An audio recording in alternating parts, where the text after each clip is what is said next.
The Town That Breathed. A supernatural horror short story. Evan Mercer had always believed that silence was harmless. A blank space, a pause, a thing without teeth. But the silence that clung to the abandoned town of Briar's Rest was different. It pressed against the car windows as he drove in, thick and heavy, as if the air itself were holding its breath. He checked the time on his phone. For 12 p.m., plenty of daylight left, though the sky was already dimming under a low ceiling of clouds. The November chill seeped through the vents. "Just get the photos," he muttered to himself. In and out. The magazine paid well for urban exploration pieces, and Briar's Rest, evacuated in 1998 after a chemical plant leak, was the perfect subject. A whole town left to rot. Houses with dishes still on the tables. Schools with textbooks open mid-lesson. A place frozen in time. He parked beside what had once been a gas station. The sign hung crooked. The letters faded to ghosts. The pumps were rusted, their hoses lying like shed snakeskins across the cracked pavement. Evan stepped out, camera slung around his neck. The air smelled faintly metallic, like old pennies and rain. He took a few establishing shots. The shutter clicks echoed unnaturally far, bouncing off empty streets and hollow buildings. As he walked deeper into town, he noticed something odd. There were no birds, no insects, not even the distant hum of wind through trees. Just silence. A silence that felt aware. The first house. The first house he entered was a two-story colonial with peeling blue paint. The front door hung open, swaying slightly though there was no breeze. Inside, dust coated everything like a second skin. A child's tricycle lay tipped over in the hallway. Family photos still lined the walls. Smiling faces, frozen forever in a life that had ended abruptly. He raised his camera. Click. The flash illuminated the living room and something else. A shape. A figure. Standing in the doorway to the kitchen. Evan's breath caught. He lowered the camera. The doorway was empty. He swallowed hard. "Just shadows," he whispered. But his hands trembled as he took another photo. Click. This time, nothing appeared in the flash. He exhaled shakily and backed out of the house. Outside, the silence felt heavier, as if the town were listening. The school. The Briar's Rest Elementary School loomed at the end of the street, its windows dark and hollow. Evan hesitated before pushing the doors open. The smell hit him first: old paper, mildew, and something else. Something sour. Lockers lined the hallway, some hanging open, others dented. A faded banner read "Welcome back, students." He stepped into a classroom. Desks were arranged neatly, as if waiting for children who would never return. A chalkboard still bore the last lesson. The water cycle. He lifted his camera. Click. The flash revealed a smear of dark red across the far wall. He blinked. The smear was gone. His heart hammered. He took another photo. Click. This time, the smear was there. Faint, but unmistakable. He lowered the camera slowly. "What the hell?" A soft sound drifted down the hallway. A whisper. No, many whispers. Layered. Overlapping. Like dozens of voices speaking at once. Too quietly to understand.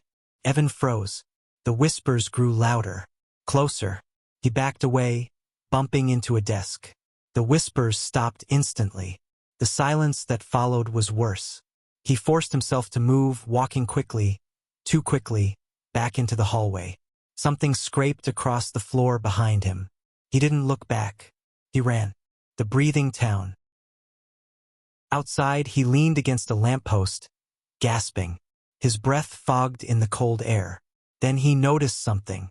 The fog didn't drift away. It hung there, suspended, as if the air were thicker than it should be. He waved his hand through it. The fog swirled sluggishly, resisting. The town felt dense, pressurized, like lungs filled too full, like it was holding something in. He shivered and checked his phone. No signal, not even a flicker. He decided to head back to the car. He had enough photos, enough material, enough reasons to never come back. But when he reached the gas station, his car was gone. He stared at the empty space where it had been. No. No, no, no. He spun around, scanning the street. Nothing. Just the silent, watching town.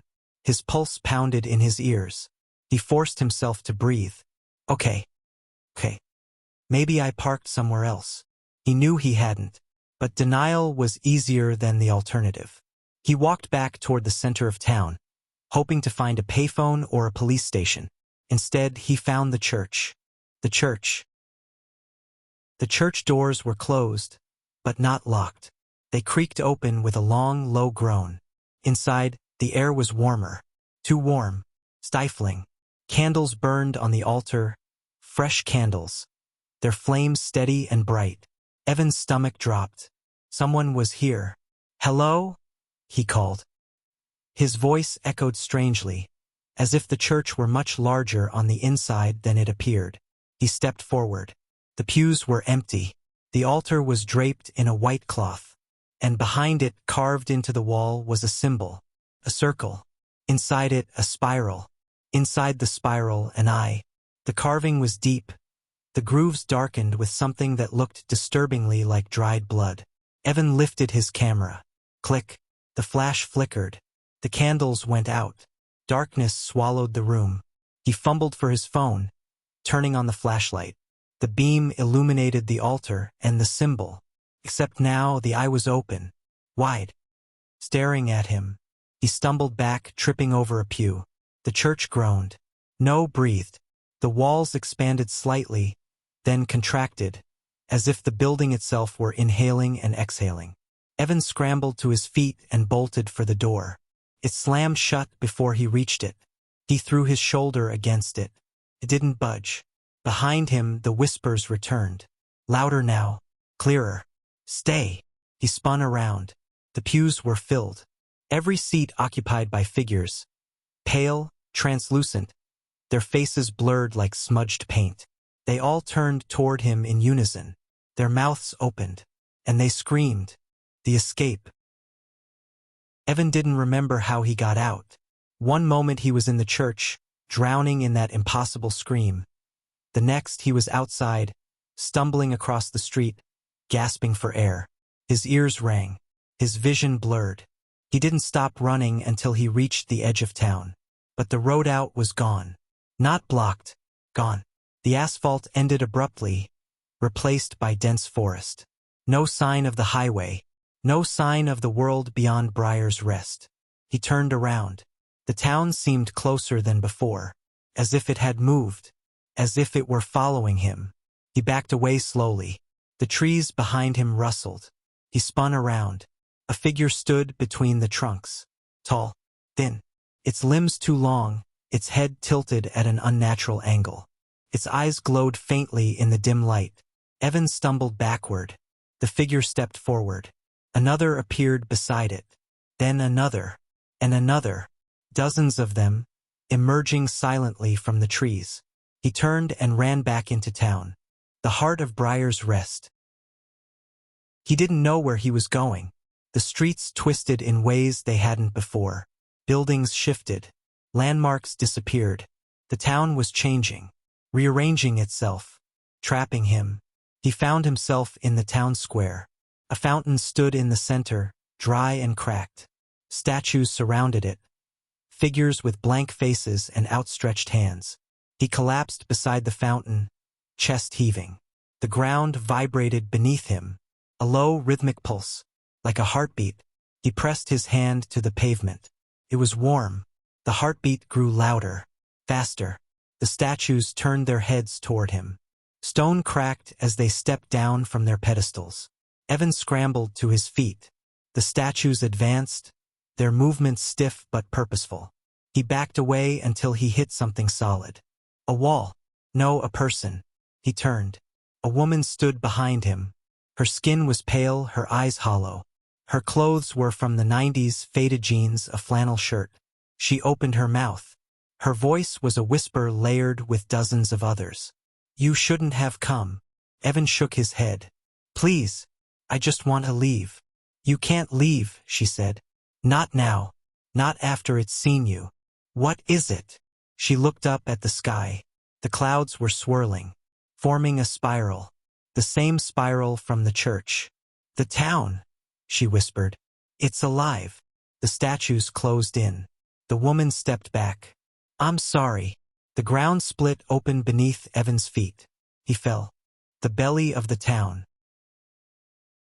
He landed hard on something soft and wet. The air was humid, thick with the smell of rot. He turned on his phone's flashlight. He was in a tunnel. The walls pulsed gently, like muscle tissue. Veins, actual veins, ran along the ceiling, glowing faintly. He gagged.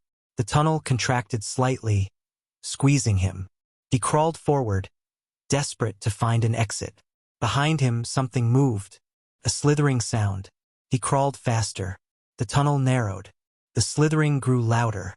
He reached a fork, 2 tunnels branching off. He chose the left. The walls tightened around him, forcing him to crawl on his belly. His phone flickered. The light dimmed. He heard breathing behind him. Slow. Wet. Hungry. He pushed forward, clawing at the pulsing floor. The tunnel opened into a chamber. In the center lay a massive shape. A heart. A gigantic, throbbing heart, embedded in the ground, veins stretching out like roots. It beat slowly, deliberately. With each beat, the walls of the chamber shuddered. Evan stared in horror. The town wasn't just alive. It had a heart. The slithering behind him stopped. He turned. The long-limbed figures from the forest crawled into the chamber, their movements jerky and unnatural. They surrounded him. The heart beat faster. The figures leaned closer. Their mouths opened. And the heart spoke, not with words, with a feeling. Command. Stay. Evan screamed. The final photo. When he opened his eyes, he was lying on the street. The sun was rising. Birds chirped. The town looked normal, quiet but not oppressive. His car was parked beside the gas station. As if nothing had happened, he stood shakily and walked to the car. His camera hung around his neck. He didn't remember picking it up. He got in the car and drove. He didn't look back. Not once. He didn't breathe until he reached the highway. Only then did he check the camera. There were dozens of photos he didn't remember taking. Photos of the church, the school, the tunnel, the heart, and the last photo, a close-up of his own face, taken from inches away, while he was asleep. In the background, barely visible, was the town, smiling,